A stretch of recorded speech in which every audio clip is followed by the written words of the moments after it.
What up, Bulls Nation? We've got live CHGO Bulls coming up right now. On today's show, the Bulls are hit hard by the injury bug right now. Who could we expect back when? Are there any temporary fixes and Band-Aids this team can try to use in the meantime while they're trying to get guys healthy? And also, are injuries even the biggest problem for this team currently on their second 5-game losing streak of this young season? Plus, how should we feel about the horrible news of Noa Essenge's shoulder surgery that we got just before tip-off of last night's game? We'll break it all down next.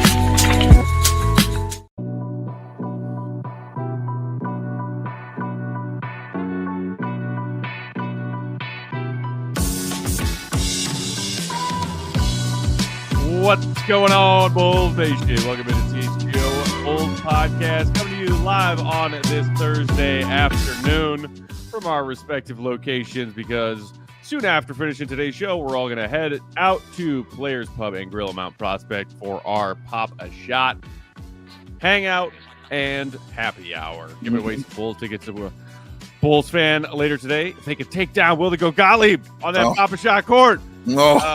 CHGO Bulls is presented by Michelob Ultra and Bet365. The delicious taste of victory deserves something equally superior. Cheer on your team with Michelob Ultra and download that Bet365 app with promo code CHGO365 when you sign up. Whatever the moment, it's never ordinary with Bet365. What's going on, Bulls Nation? I'm Peck, Bulls _ Peck. That's Big Dave. Bam! BWL Sports. That's Will Gottlieb. Will _ Gottlieb. Perfectly coiffed as always. And we got our king of the controls running things behind the scenes, the one and only Joey C. All right, hope everybody has managed to shake off the latest Bulls loss to a bottom feeder after they lost on their home court to the Brooklyn Nets last night. Just the latest in a stretch of really rough performances, gentlemen. We're going to play a little clip of Billy Donovan in just a second here when he was talking after the game about this next man up situation the Bulls are in and whether he feels like they are doing it. And why they are performing better, other than just guys are hurt. Goat, I'm going to toss this to you first before we play that clip of Billy, though. I mean, like, were you getting the sense when he was trying to answer those questions last night after this team's fifth straight loss that he truly does believe that they have, even with as many guys as they've had out the last couple of games, specifically when the injury list has been really long, that it's about playing the right way, playing to the things that are tailored towards how this team was winning earlier on the season when they were also missing key guys from their rotation. Yeah, I mean, let's not forget they were missing Coby White and Zach Collins for their 5-game win streak, right? So I think that's a part of it. Last night in particular, they only had 2 guards. We talked about that, and that's something that Billy has mentioned since the start of the year, is like always having 2 guards out there so that neither one of them is overburdened, so that anytime there's full court pressure, the other can bring it up. They didn't have that at times last night. So I get it. There's always injuries you're going to have to play, work around, but the Nets were missing Cam Thomas. He's a big part of their team too. And so that's just a part of life in the NBA. It obviously makes life harder, but you do have to deal with that, as every team does. And so for me, it's just about how do you figure out ways to combat that and counter that when you are shorthanded. And certainly the Bulls are missing a lot of guys. That's just the reality of the situation. But for me, and Billy's always said this, is like, he always believes that, when they have 10 guys that are out there and bought in and committed to playing the style that they want to play, they're going to have a chance against everybody. And I think to a certain extent, anybody in the NBA, whether you're a coach or a player, has to believe that, has to buy into that. Otherwise, like, what are you doing? Because if you're less talented on paper, there's no way you're going to come out and win on any given night. And I think that's why you play those games, right? It's not just, letting a computer simulate the season and whoever has the higher 2K ratings is going to win. So I get that. But at the same point, it's a challenge, and they're certainly missing people. And that doesn't make life any easier, but they have to believe that. And I think they really do. But you also run into games like last night where you can kind of see it in the way that they're playing that, I don't want to say that they gave up on the game, but like they weren't treating that like a game where they were competing at their highest level. And I don't know if that's a function. I don't know what that's a function of, but certainly was not a good look, in my opinion. You're 100% right, Goat. And I mentioned it on the show last night. Within this stretch where they've gone 1-5, the one game where you really saw them competing was the Orlando game. And you really saw them trying, and you really saw them putting forth an effort. Now, of course, your shots going down, I'm sure, have something to do with it, because they were, really hitting their shots early on from the three-point line. That's cool. But still, in fact, you could tell that they were playing just even a little bit differently. Like, guys were really trying to win that game or just put forth their best effort. And it hasn't seemed like that in those other games that they've played, the Pacers, the Pelicans, the Heat, Washington, and this game that we just saw. So it's something about that for me, because we've been talking about it for going on 2 years now, about the Chicago Bulls kind of playing down to their opponent. And it's not saying that, and it feels like when you do that with this team, you're on that level, with that opponent. And they're not playing down to you. These 4-win teams don't want to have 4 wins. And it feels like they're trying their best to win the game against you. And at least in the game I'm watching, when they're playing the Chicago Bulls, that's what it feels like when I'm watching it. It felt like Washington was really trying to win that game. And it felt like the Pelicans were really trying. And the same with the Nets. They were really trying. And you saw the crap talk that was going on in that game with Dalen Terry, and I don't remember the young man who was hitting the threes, who got a technical foul for pointing at him after he hit that three. But it's something that needs to be addressed, man. It really does. This really needs to be addressed, and these are the things I put on Billy Donovan. And because coming out prepared to play and not being prepared to play, for me, falls on the coach. The coach has to have you ready to play. Now, what you do on the floor and all those things, that's on the player, but being ready to play and all those things, I feel like that, for percentage-wise, falls more on the coach. And he's got to have his team lined up and ready to play and get in there and to do their best. And then also, to the point of the injuries, it feels like more than anybody, the Bulls are truly affected by this. By I say anybody, I'm talking about teams in the league. It feels like they're more affected by this than anybody, because that is their best player. Is there not in the 10 best players? Like, that is their best player on their team. So when these other teams don't have other players out there and they have their best player, it's still fine. But it seems like with the Bulls, if they're just missing those key pieces, like, you immediately see what's missing when Isaac Okoro isn't playing. And you immediately see what isn't missing when Coby White's not in there, or Kevin Huerter and all those guys in bunches aren't in there playing, man. And it shouldn't be that way. I mean, obviously that's on the front office and AK for building it like this, but the Bulls have to be better. Even still, you still have to come out ready to play and prepared and giving your best effort in every game, or you're just going to be getting what we've been looking at lately. And just to add to that real quick, I just want to comment on a couple of things. Number one, I agree with you. Like, the Magic game and the Pacers game in particular, it definitely felt like there was more effort. But even in those games, I felt like that was, 70, 80% of what you saw in the first 5 games, which is like the actual level they need to play to. So sure. That's why they lost those games, is because, like, yes, there was more effort. Yes, they were closer to what they need to be, but they still weren't close to how they can actually play. And that's the level they need to get to. I mean, they lost to 5 of the 6 worst teams in the league over the last 2 weeks. Like, It doesn't matter who's out. Like, you can't lose all of those games. Maybe you lose one of them, or you have a dud in there. You can't lose all of those games. And so for me, like, I think this is a bigger picture thing. I don't know if it's like on Billy to have the collective buy-in, and like he's lost that and the players are just not bought in, or it's on the players to like pick themselves up and just be like, okay, nobody's going to solve this except for us, which is what Vooch said after last night. But you're just not seeing that. They can say the right things, but they're not seeing that. And I wonder if, after that Wizards game, when Vooch had the walk-off interview with KC and expressed the frustration, said that what they were doing was not sustainable, they have not won a game since then. And I wonder if that has sort of been a wedge in whether it's the locker room or just the team in general, but it just felt like they have not been the same team since then. And like, they need to rebound from that. That's not like a thing where you can roll over after. That's what the point of those comments was. They need to be better. And it seems like they've just been worse. And that does not give me much confidence in the way that they're moving forward. Like, they have another game against the Pacers here. Pacers are starting to pull it together a little bit. That's not going to be like an easy game either. And frankly, even if it were, like, based on the last 5 games, you can't count on them to beat anybody. And so that's the point, is that they need to come out with that kind of effort and intensity and attention to detail and intention in the effort level every single game, no matter who they're playing. And they just simply have not done that.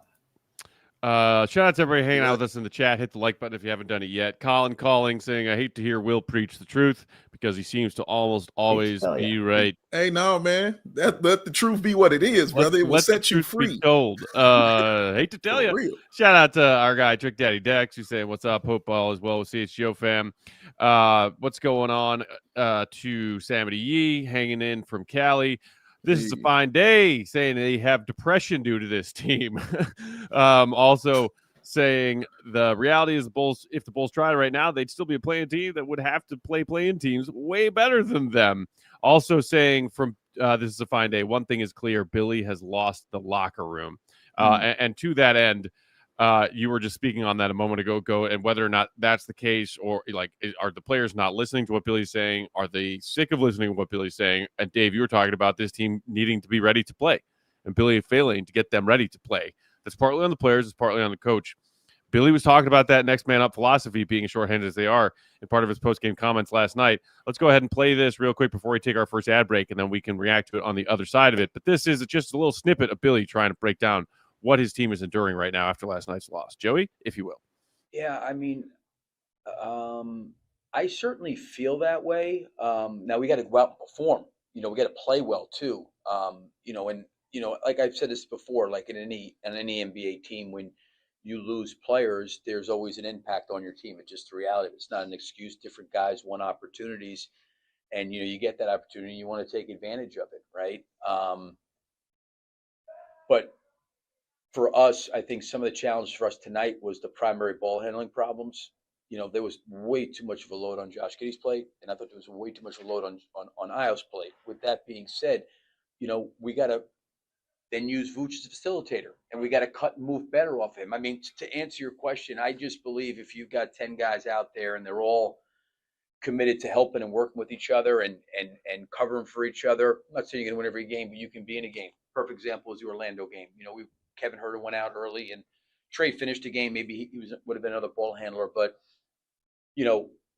we can be better than certainly I think we were tonight. We may not have been good enough to win, but I think we're better than what we showed and capable of playing better than we did. And there was a lot of breakdowns, I thought, on both ends, the floor, both offensively and defensively. And listen, I'm not going to make any excuses because I always think players want opportunities to play and compete. And you know what? For some guys, this may be the best opportunity they got.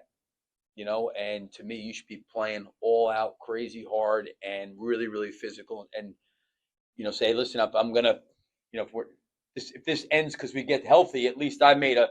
I didn't think that I did not think we did that. I don't. That was a disappointing part to me. I think some of it stemmed from the fact that I thought we got bogged down offensively, and I thought that bogged us down in transition.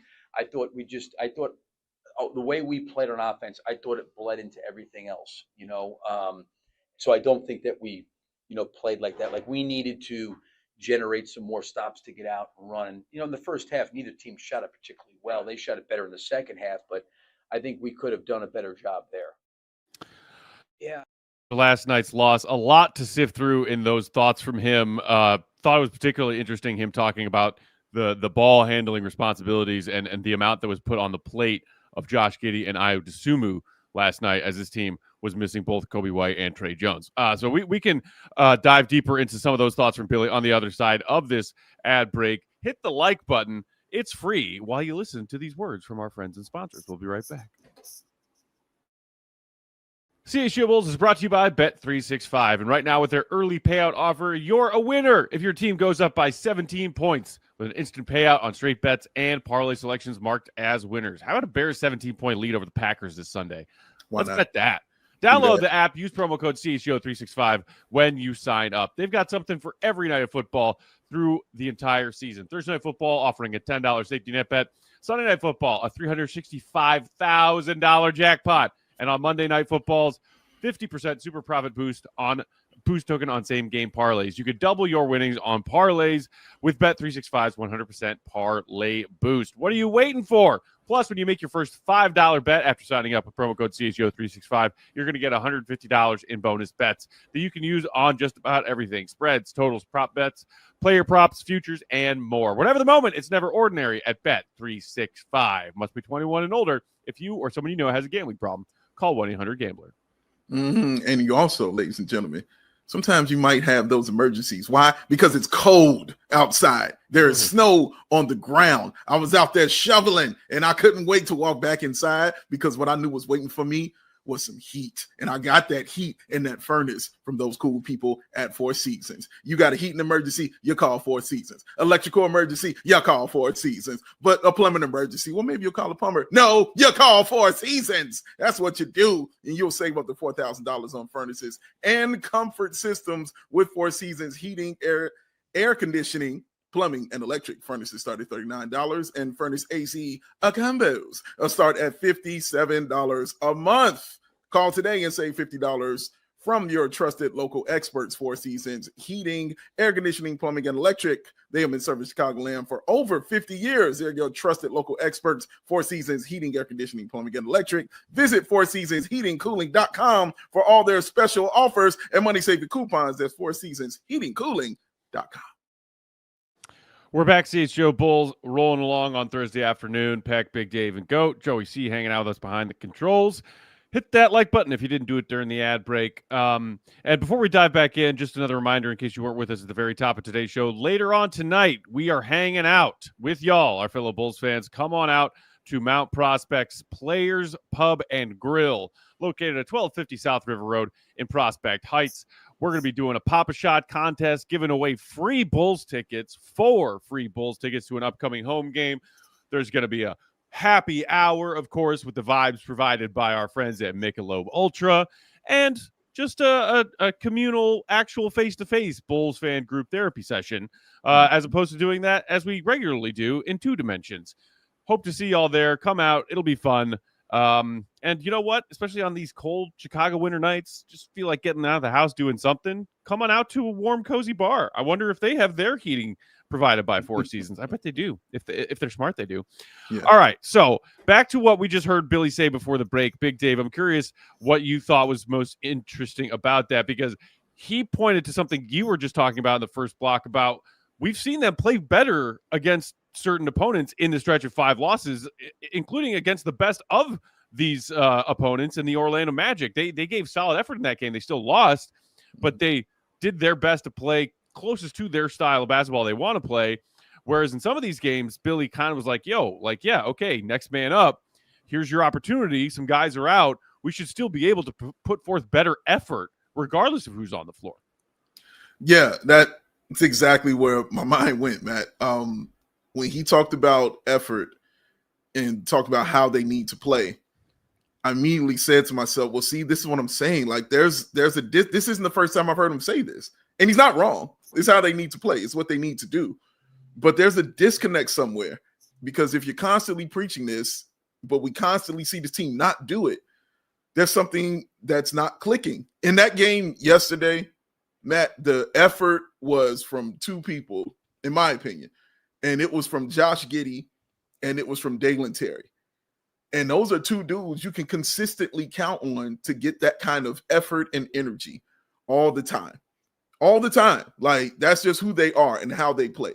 So if those are the 2 guys that always are going to do it, then I'm looking around at everyone else like, well, why isn't everybody else following or adhering to something like that? Especially when it's your guy and it's your best player. And you know Dalen, you know how Dalen is going to be. You know how he's going to react and get out there, getting frustrated, getting into people. You know, he really provided some real energy out there.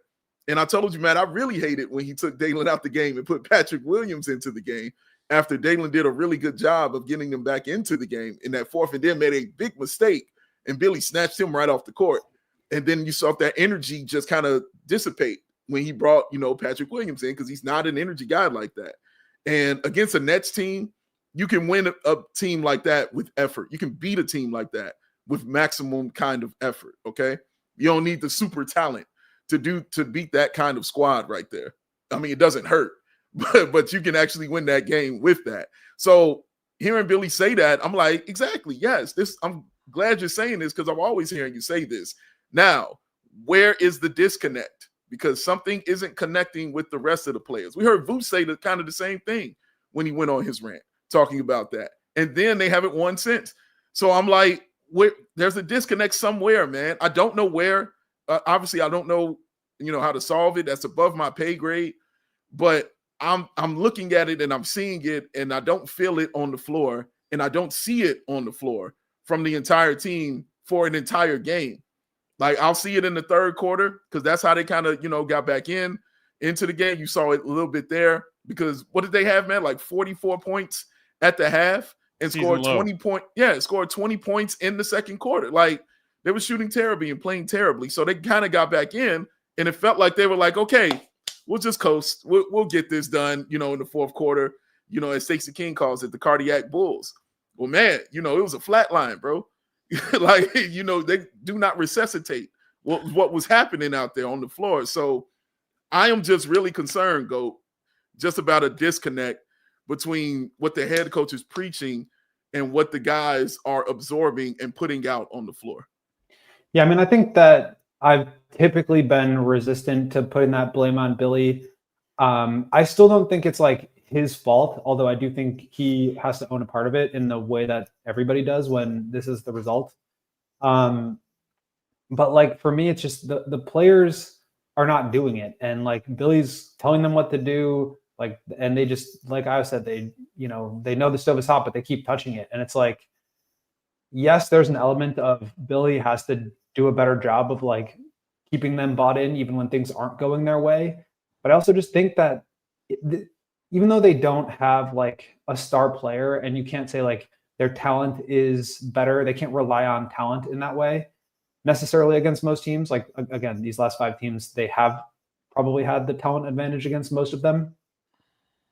But I just think like the style of play that they're doing requires a level of like talent is maybe not the perfect word, but it's the same concept of like, they have to play to a certain style. They have to like achieve a level of excellence within that style that maybe the players are just not capable of. Maybe they're capable of doing it for a stretch. Maybe they're capable of doing it for 15 out of 20 games down the stretch of a season when, a handful of teams are going the other way or whatever it may be. Maybe they're capable of doing it for 5 games out of the gate when their legs are fresh, but maybe they're not capable of doing it for 20 games. And like, is that Billy's fault? Is that the player's fault? Is it Arturas's fault? Is it ownership's fault? Probably all the above. But I don't think that this is like a Billy problem necessarily, even if I am starting to become more open to the fact that like, there is some responsibility on his end there to try to recapture that. I just don't know if it's like a thing that he or anyone can solve if their talent and the willingness to play that style is just not there.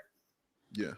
Yeah, and his thing in talking about lacking in their backcourt depth in last night's game specifically, he harped on that again when he was asked a follow-up question when he was talking about too much being on Josh Giddey and Ayo Dosunmu's collective plates last night, referencing the fact that, hey, we were down Coby and Trey last night, and we know that, Billy wants to rely on several ball handlers that he trusts. And especially in this style of play, when you're trying to get fast shots, he had them this offseason in their, unofficial mini camps playing with a 14-second shot clock. And maybe to try to close that gap of talent deficiency on any given night across most of the league, this is going to give us our best shot to be competitive and win if we play fast, if we run. And it's hard to do that if you're missing bodies. But Dave, the other thing that piques my curiosity when Billy talks about, hey, next man up, it's about the system. It's not about one guy. And Bulls fans recently saying, well, I mean, how do you expect them to play this way when they're missing so many players? And the last couple of games specifically, they've had like 6 or 7 guys out. But I went and looked today because I was curious. I was like, there's so many. I'm like, who's missed how many games? Let's figure this out. Okay. The Bulls have played 21 games. That is officially a quarter of the season. That is a large enough sample size. They are 9-12. Players who have played somewhere between 17 and all 21 games is as follows: Modest, Vooch, Pat, Giddey, Ayo, Herter, Trey Jones, Julian, Jalen. I just named most of Billy's I trust those guys in my rotation names. Mm-hmm. All of those players have played between 17 and 21 games. Okoro has only played 15, but that's still 15 of 21. Javon has only played 12, Dalen 11, but you got to assume that a handful of those are DNPs that Billy said, I don't need you tonight. Have a seat. Not, well, he wasn't available tonight. Javon or Dalen did miss a stretch of 5 games with a recent injury, but still, Coby White only having played 5 is the big one, right? Mm-hmm. And they haven't had Zach Collins at any point yet this season. But as you pointed out earlier, Dave, they got off to a 6-1 start without Coby White.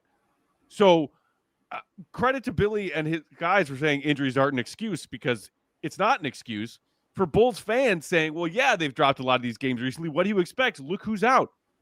Most of their key guys have played between 17 and 21 of their 21 games. Mm-hmm. So, like, if you're talking about, well, it's about not having enough ball handlers out there, it's not like that's been the case every night. They've had, when you actually look at it, most guys available most of the season.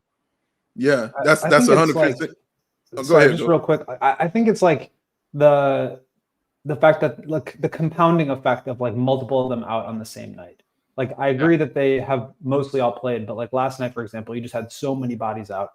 And I'm not trying to make excuses. Like, if your whole thing is you have to play to a system and everybody can execute that system, and that's how your depth is going to like help you succeed, then that has to work.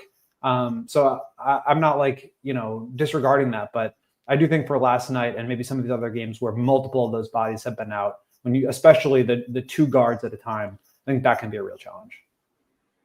Yeah, and while you were saying that, Matt, I was like, man, I don't even think Coby played when they beat Denver. Like they beat the Denver Nuggets, bro. Like that is crazy. Or Zach Collins. 6 out of their 9 wins have come without Coby. Yes, exactly. They were beating legitimate teams that they are looking up at right now, and we're doing it shorthanded.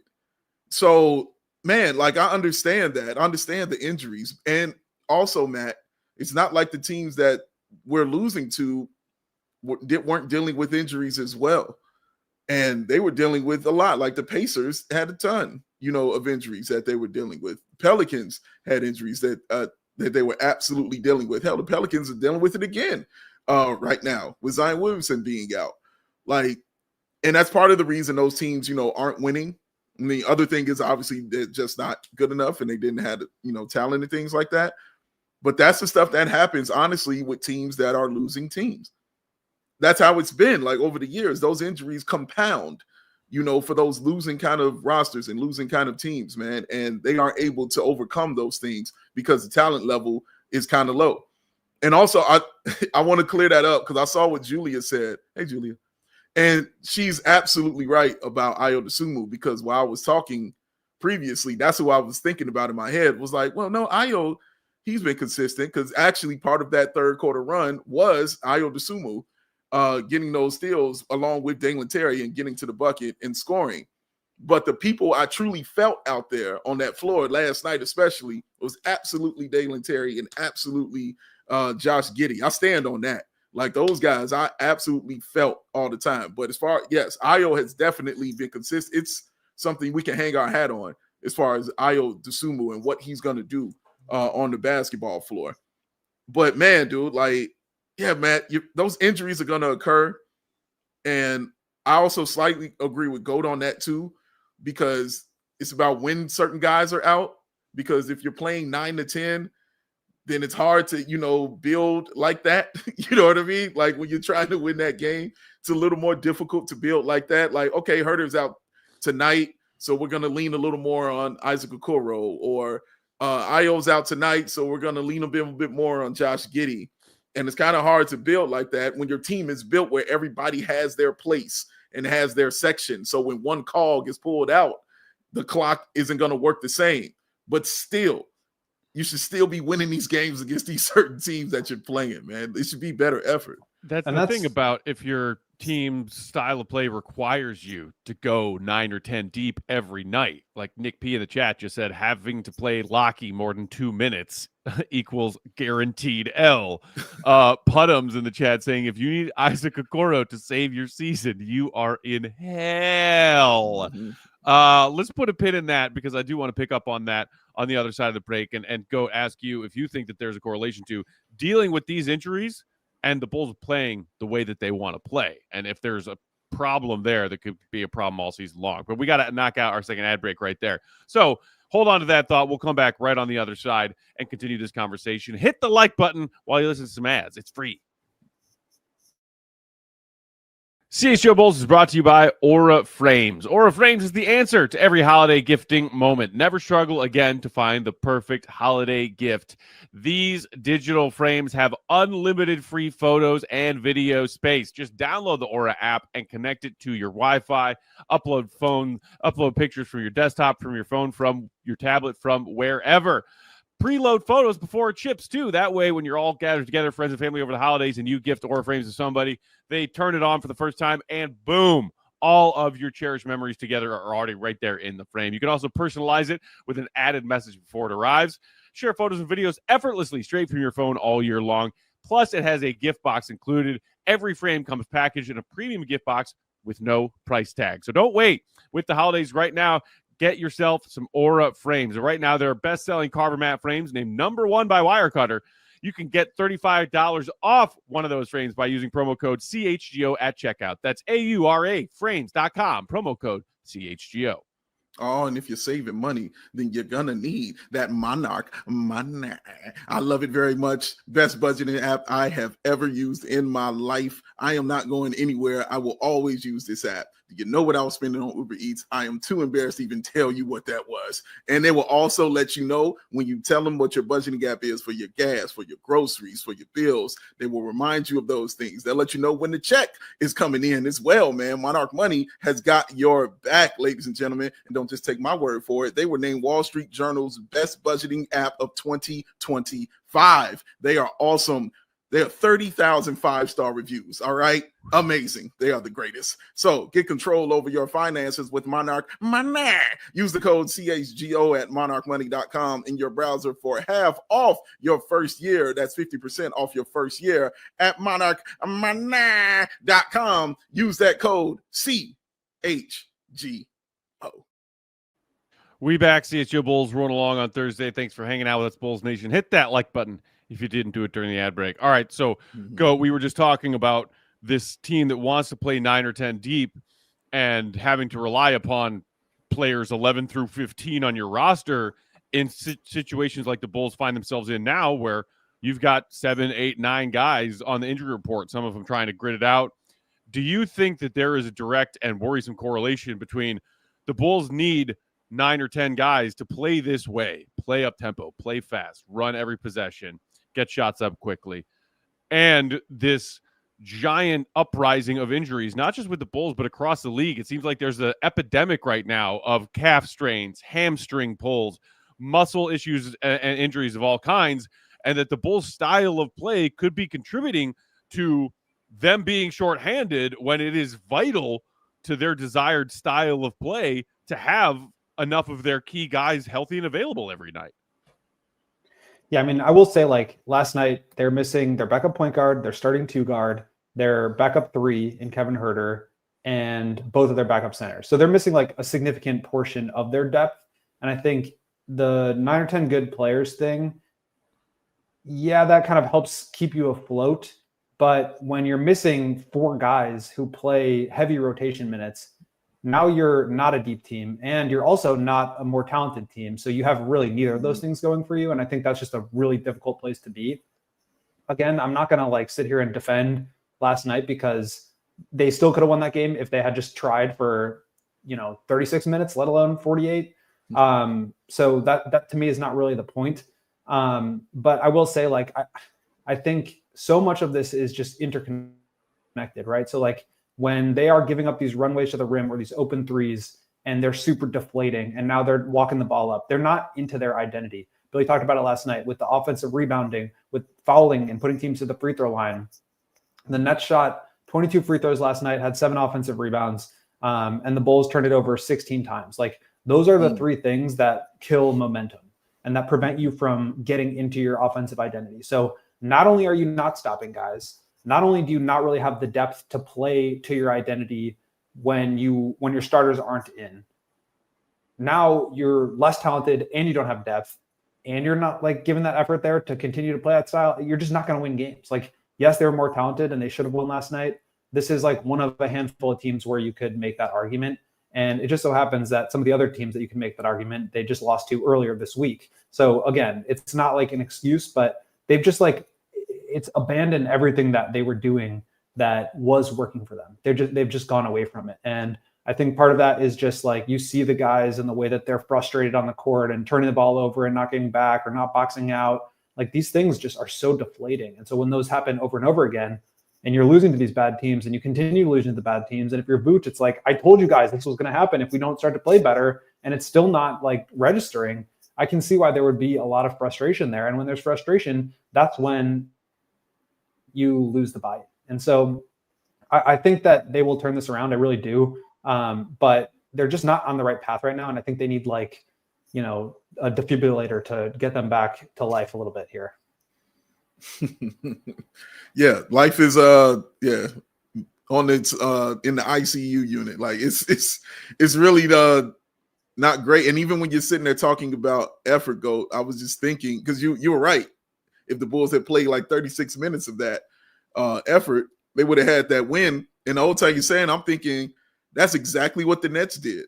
Like, you saw the effort that they played with. It was a real straight up effort that they played with. You saw them, you know, when they were hitting those shots and going over to that sideline and how hyped up they were about that. You know, they really wanted that victory. They wanted to get off that losing skid. They had just won their first game at home, like the last game they played. That was their first game at home that they won all season long. So they got a taste of it and wanted more. And they just wanted it more. And they put in the effort, even as a bad team. They put in that effort, and it was not reciprocated by the Bulls on their end for the entire game. And they got what they got, because the Bulls continued to get close in that game. And the Nets you just saw that, you know, terrible defense kind of keep rearing its ugly head every time the Bulls kind of got close, because then the Nets would find a way to find the ball over to somebody who was wide open in the corner for 3 each and every time. And then getting an offensive rebound or a tip out if they missed, and getting another shot at it, that kind of way. So yeah, man, they got out colleged, you know, because that's how you kind of want those college teams to play, with that effort and guys' maximum effort and cutting and doing things like that. And even when Billy was talking about that, I thought, and again, you can tell me if I'm wrong on this or not, but when I was watching it, I thought the way that they were cutting and moving to the ball was fine. I didn't have an issue with that, but it seemed like on some plays they weren't finding the man who was cutting, or when they would find him, it wouldn't work out. Like the Emmanuel Miller one immediately comes to mind, because Matt's reaction to that like sticks out in my brain when it happened like that. So it just wasn't clicking. It wasn't working. I do agree with you. I think that they'll find a way to right this ship in some kind of way, but the ship is going down, and they have to do it quickly though. And they've got another game coming up Friday, and then another game coming up Sunday to try to, you know, right the ship and get it back afloat. But it's not going to be sustainable for 82 with the way that they're playing and the style that they're playing, based on what we've seen so far. And we saw it can work in spurts. That's why I think that they'll get it right in some kind of way, because it can work in spurts. But as a whole entire season, we're going to be, you know, singing Matt's tale of 3 under if that continues on. Just incredible that happened after they start 5-0. Yeah. But to your point, Dave, like the Nets after the game, like the media room. The media room is like, there's like a long hallway in the tunnels where like the Bulls locker room is on the far end of it, and then the opposing team's locker room is in the middle, and then you like go past 2 more walkways, and then you get to the media room. And like the media room is on the way to the court for the opposing team. And so after the game, like the Nets were coming off the court and they were like yelling and cheering and like super hyped up. They were talking about their first 2-game winning streak of the year. Like they really wanted that. And then after the Bulls game, like guys were barely in the locker room. Giddey left and didn't talk to the media. Like they were not happy. You know, Vooch was showing frustration on the court. It was like the exact opposite vibes. And like, I do think that, to your point, Dave, that they will come around at a certain point. And I don't even know if it matters when that happens, like as long as it does happen. Because like you look at the Eastern standings and the Bulls are on the outside looking in of the play-in tournament right now, which is not something I thought that I would say this year after you start 5-0.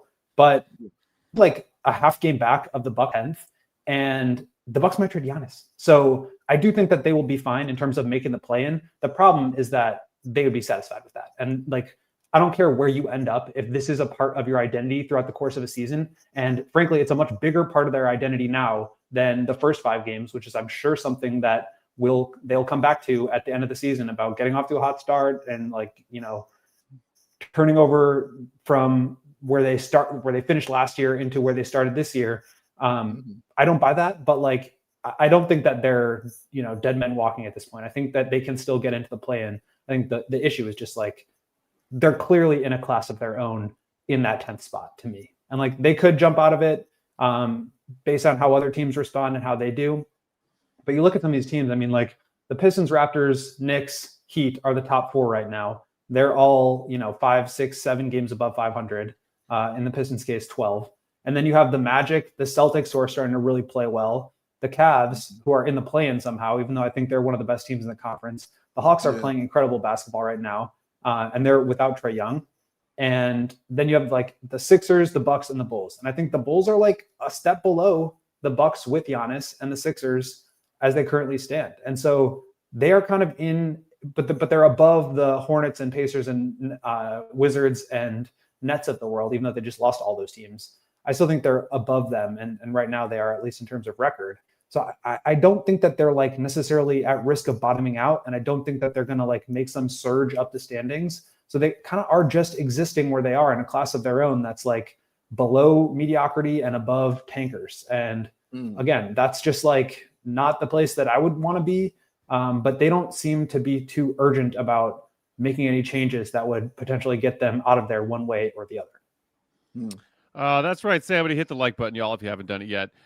Speaking of where those Bulls find themselves in those standings now, you were just working through Mike's 543 in the chat saying stuck in the middle again, and Mo Play Gaming adding stuck in the middle with you. That's right. That's how Bulls fans feel. It is like I just hopped on the old tankathon.com earlier today just to see what was what. Shout out to Tankathon. Did a couple of spins, no luck, but guess where the Bulls are slotted to draft right now, y'all? Because it's 12th. Oh. No, 11 or 12. 12. That's where this team is going to be. It's where this team is going to be. 12 is a new 7. Until something drastic changes. And somebody, Thomas Banks in the chat said they're going to have to get healthy. Our worst players are the ones that are healthy, and they're getting 20-plus minutes right now. And there is some truth to that. But again, last night, you had Josh and Ayo and Vooch and Modest in your starting 5. Yeah. And those are some of the better players on this team. And I'm sure all of the Vooch haters are saying, are you kidding me? Vooch is the worst player in the league. And look, I thought Vooch gave a pretty terrible effort last night. He also, last I checked, was 3rd on this team in win shares so far this season. So, like, you're right. He's personally responsible for 3 of their 9 wins. Correct. Yes. And yes, there are some guys on this team that are playing more minutes right now than is ideal, given the amount of guys that have been out, especially the last couple of games specifically. Because we've seen some of these habits and some of these games and examples of the way that they've played when they have been more healthy and still lost to bad teams or teams they should beat. That's the part that really has me concerned and not super confident that things will pick up and get better if and when some guys get healthy. And again, it's like, okay, we're hoping we see Coby tomorrow night. Maybe we don't see him until Sunday. It sounded from what you relayed to us in Go Talk last night, Goat, that what Billy said before the game, it's going to be a minute for Kevin Huerter, at least a week before they reevaluate him. And don't expect Isaac Okoro back out there anytime particularly soon. So they got to figure out how to try to put themselves in better positions to win games for a handful more before they get any of these guys back. And to that end, we got to knock out our last ad break here. But on the other side, wanted to also touch on Noa Essengue and the brutal news that he got and Bulls fans got about his rookie season getting cut short just before last night's game. One more ad break. We'll be right back. Hit the like button. Here's your chance. It's free. CHGO Bulls is brought to you by Eye on the Ball. All right, athletes, listen up. Are you serious about leveling up your game? Because the right coach can change everything. And right now, finding one is easy with Eye on the Ball. It doesn't matter if you're a kid just starting out or you are already competing at one of the top levels. You can sign up totally free at eyeontheball.net. Just create your profile, search through the coaches in your sport, in your area, and connect directly with the one that is right for you. From soccer to swimming, baseball to basketball, you name it, the coaches are there for you. So what are you waiting for? Your future coach could be one click away. Your Tibbs, your Phil Jackson, Ice. Whoever it is. That's right. Jump on today at eyeontheball.net. That's IEYE on the ball, BALL.net. Find your coach and take your game to the next level. Matt Peck, what time is it? Get them.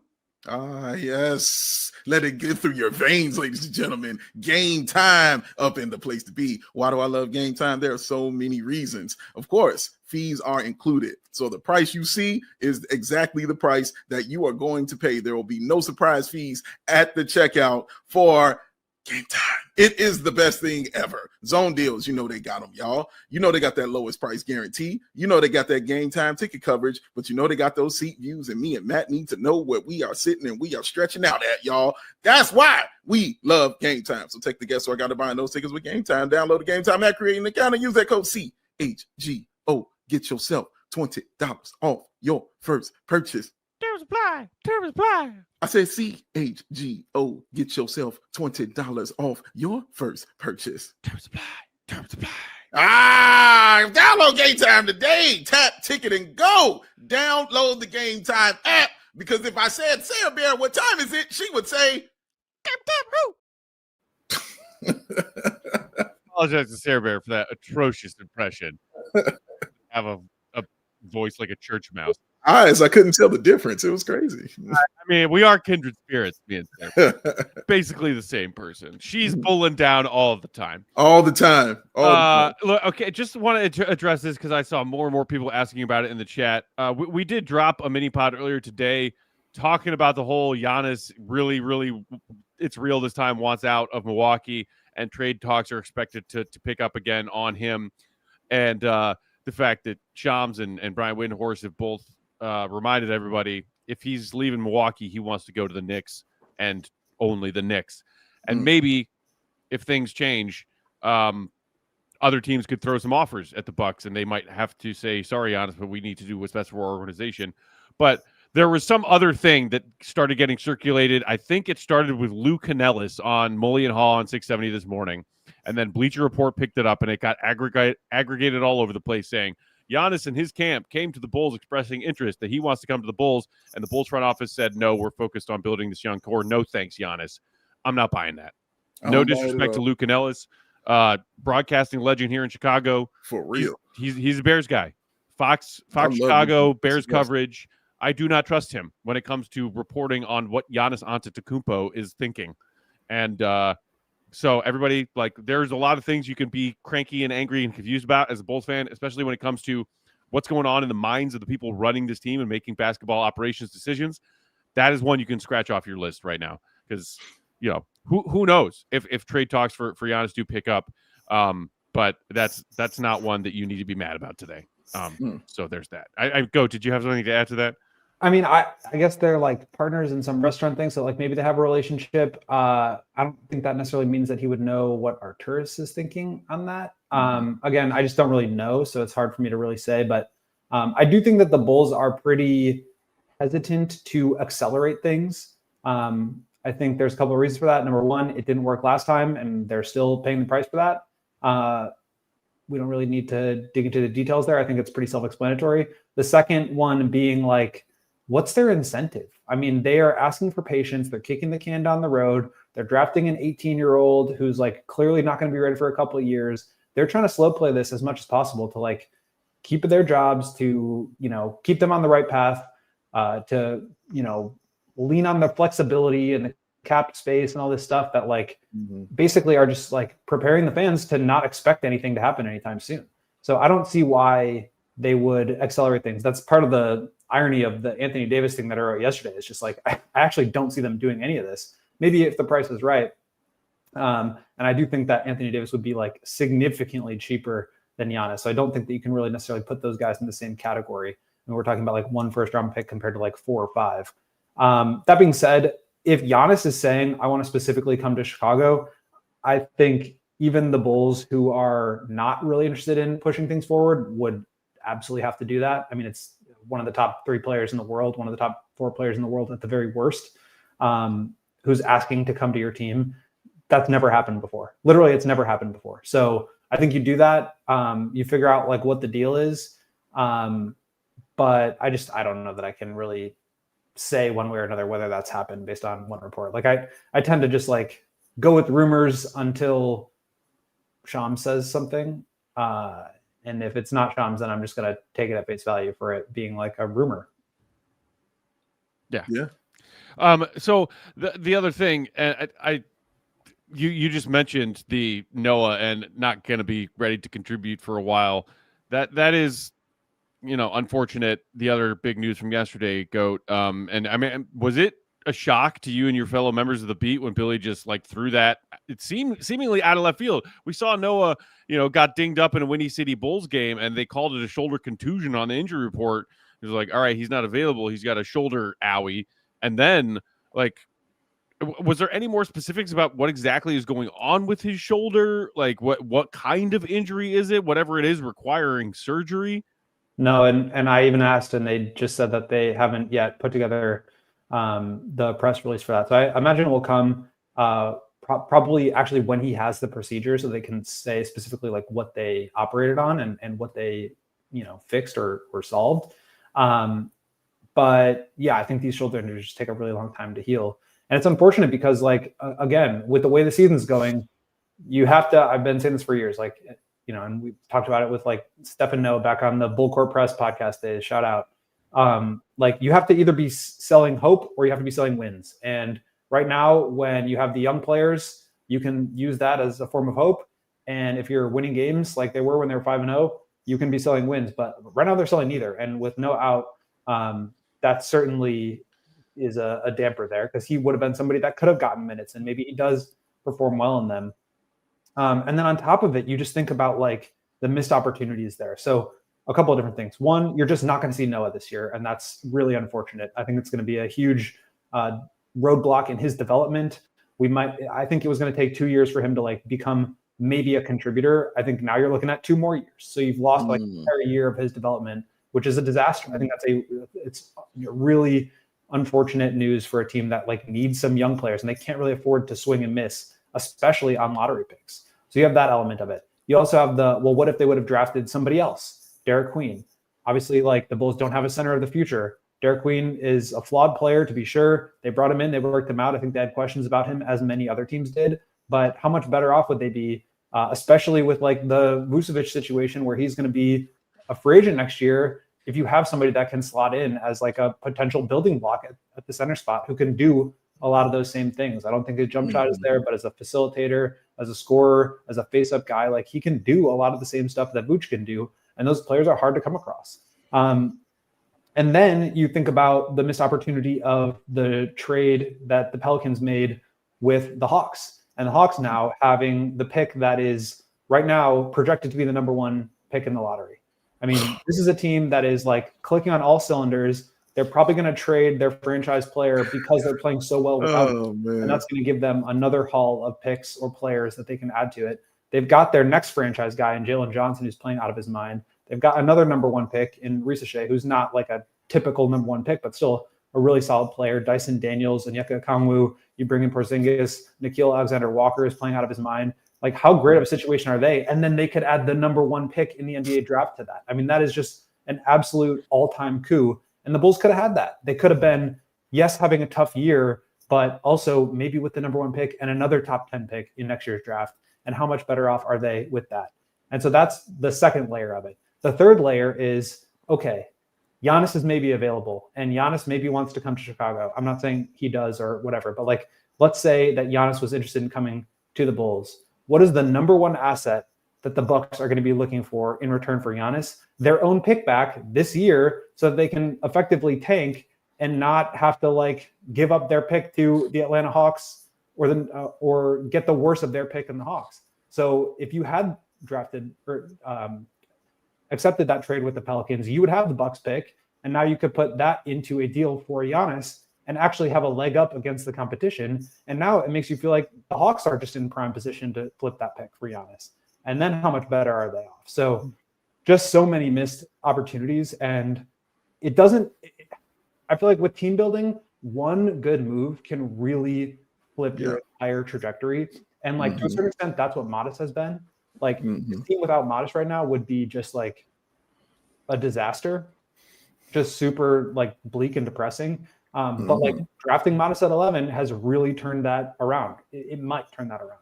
But how much better off would they be if they had made that one trade that would give them optionality to either go all in on the draft in like a way where it wouldn't have to sacrifice their desire to be competitive, or put them in a position to trade for Giannis. And now you're cooking because you have a top 4 player in the world. So the Noah thing is unfortunate. I'm not like out on Noah. I think he could still be a player. I just think it's going to take a long time. And the fact that they can't see him at all this year, I think sets that back and is just disappointing because you want to see him. But there was just so many other missed opportunities with that. And you're seeing all those different pathways that they could have gone and what they missed out on by just deciding to stand pat and continue on their path. Like, it doesn't really give you any confidence that they're going to continue making the right decision. Instead, they're going to continue doing what they're doing and do this patient approach, which is going to lead them to exactly where they are. I mean, I ain't got nothing to add to that. That dude just cooked. That dude just cooked right there, y'all.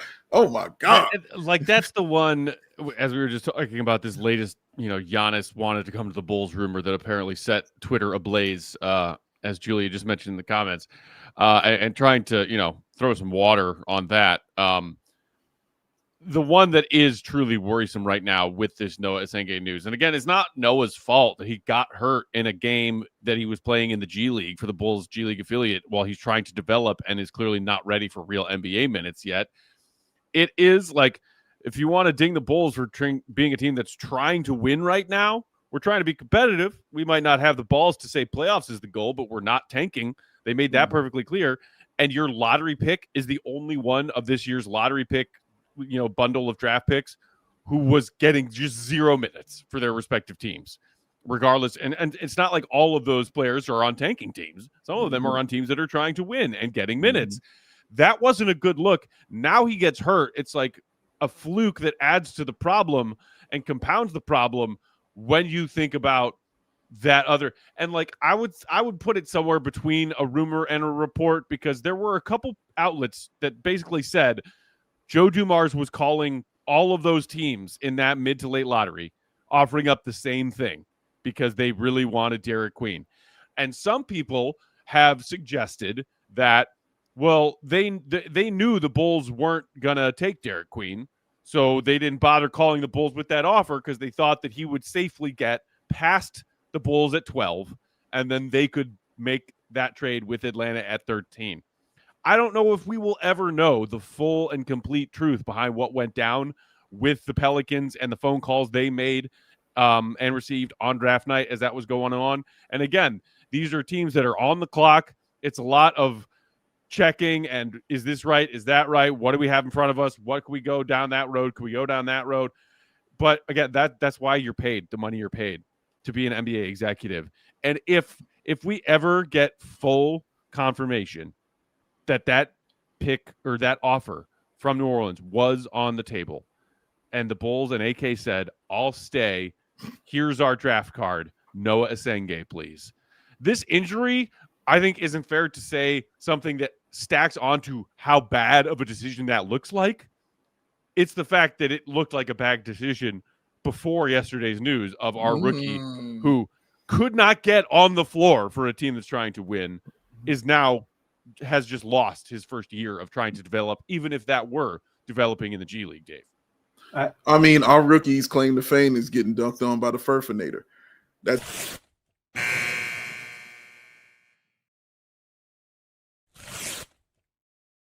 is covered. Head to allchgo.com if you're watching on one of our streaming services. All right, Dave, go ahead. my first time hearing the buzzer sound though. Like, shout out to that. I like that.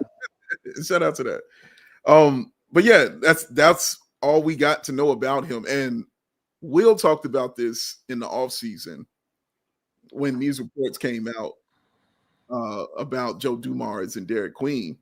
He talked about how much pressure this puts on Essengue now. Because if that rumor is true, then you placed all your hope and every single thing on this young man, and now you better be something. You have to succeed now because they've passed on not only Derek Queen, but a draft pick. So essentially 2 lottery picks you passed on for Noa Essengue. So he has to be something, and it has to go right. And it feels like the Bulls make these moves where it's all in on one thing. And they like, well, that's fine. It'll work itself out. And then that one thing crumbles under that kind of weight and that kind of pressure. Whatever weight or pressure you want to put, it feels like it crumbles under that. Isaac Okoro. Well, the defense is, going to be on Isaac Okoro. My backiotomy. My back's out. I'm hurt. I'm going to put, the 3-point shooting. It has to be better. But I'm going to go ahead and get rid of the guy who was teaching guys how to, shoot threes. So, hey, it's on you guys now. You got it. We're watching that crumble now because that 3-point shooting yesterday, my God. And so now you got a rookie and you're like, well, we didn't take him, but we believe in this young man. So he's got to be something. He's got to show us something.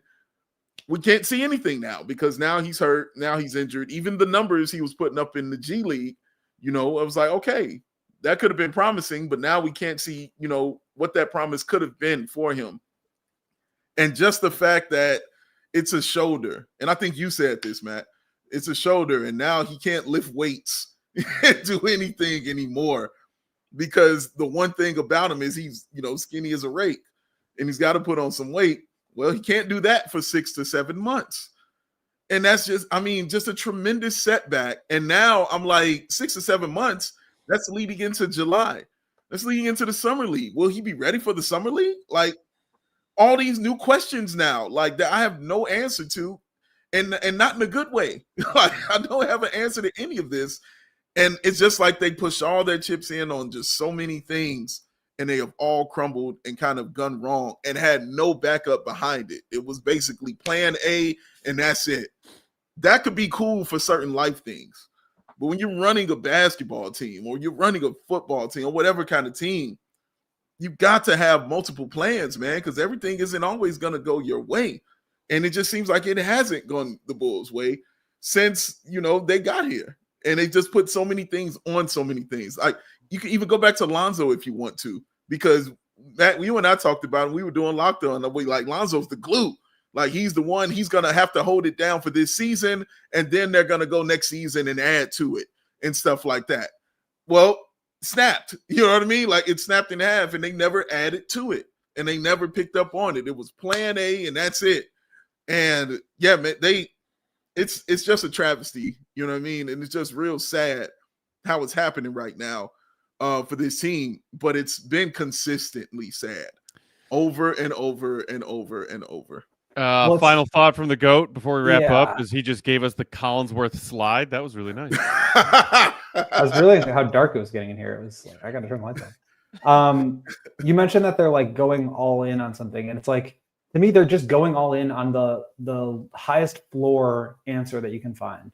And I think that is like the exact opposite of how I would do things. Like you have to take risks in this league in order to get anywhere. If you just are building for your floor, you're going to be a 40-win team. You're not going to have the ceiling to extend beyond that, but you're going to have too high of a baseline to really ever get anywhere in the draft. And I don't think that's entirely fair because I do think Noah is a high upside pick. But when you contrast that with what was available to them in that spot, I just think it was like kind of a low ceiling move.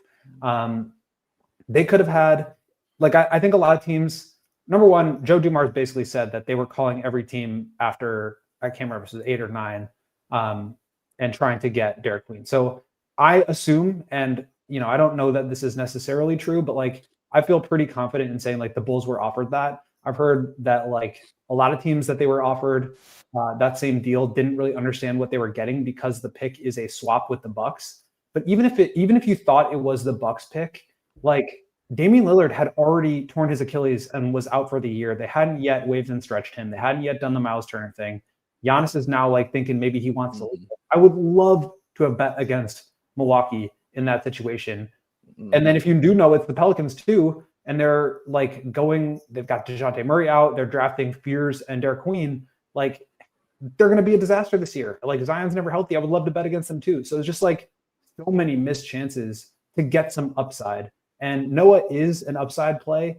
And I think like the injury again is not his fault, but it is a setback. And I think to your point, Dave, you put him in a situation where the result has to matter and the process was wrong. Like you can do that, get a situation where like, the basketball example is like you play really good defense, but the other opposing team just hits the shot because like good offense is better than good defense. That happens. But like if you're constantly, your process is to not get the best shot available, you're going to struggle. You're never going to have the high upside. And it just seems like that's what the Bulls are doing at every single turn. I've disagreed with almost every move that they've made because to me, it represents this really low ceiling, high floor approach that just basically guarantees you, to be in the middle. And that's just like the worst place to be. And so again, this example, who knows if they actually got offered this? Who knows if it like they thought it was the Bucks pick or whatever? Like there were multiple different areas where they could have gone with a higher upside play. And again, Noah, I do think has high upside, but it just, when you look at it relative to what else they could have gotten, it's just incredibly disappointing. Right. And maybe that is some silver lining or perspective that Bulls fans should try and keep in mind as we move forward now and try to all collectively still believe in Noa Essengue. Or maybe some Bulls fans didn't like him when they watched his, scouting report on YouTube and thought he'd be a bust or whatever. We're already out on him. We're never in on him. And are like taking a random fluke shoulder injury as like a victory lap, which like, what's the point of that? I will still be rooting for Noah when he comes back and is healthy and is theoretically going to be an important piece of this younger team's core moving forward. I want that to still be the case. Let's remember, don't blame Noa Essengue for getting hurt as an 18-year-old rookie who's now first year of NBA development has been washed away. That really sucks. Let's be positive and try to send positive vibes his direction while he's rehabbing. Don't blame the Stormtrooper. Blame Emperor Palpatine, all right? That's why the Bulls are in this situation where they were getting no minutes from their 18-year-old rookie who was not NBA ready and now have lost his first year of development. And it's the people making the decisions, y'all. That's why the Bulls are where they are. All right, that'll do it for now. We got to take a pause and then meet all of y'all at Players Pub and Grill out in Prospect Heights in just a few hours. 7 o'clock tonight, it's go time. We're doing a Pop-A-Shot competition. Pop-A-Shot Showdown with the winner getting some free Bulls tickets for one of their upcoming home games. Free to attend, no cover charge. Just show up, enjoy some Bulls talk and some Michelob Ultra with us and your fellow Bulls fans. Hope to see as many of y'all there as can make it if you're looking for something to do tonight. And good luck. Get those luck. Get those shoulders loose. Get those shoulders loose. Shout out to our guy Joey C running things behind the controls. Shout out also to Sarah Bear who gave us some extra production help earlier on today, getting ready for today's show. Follow Will Gottlieb, Will_Gottlieb. Read his stuff all CHGO.com. That promo code GOAT to sign up to become a diehard still available. GOAT. The Super Cyber Monday sale for diehards is gone, but you can still take advantage of that $36 offer with promo code GOAT. Big Dave Bow, BWL Sports. I'm Bulls_Peck. We are CHGO_Bulls. Thanks for hanging out with us, Bulls Nation. Thanks for the thoughts. Thanks for the likes. Appreciate you. Hope to see some of you out at Players Pub and Grill later tonight, and we will see all of you for post-game after their game tomorrow night. See Red, be good. We all silly like the mayor.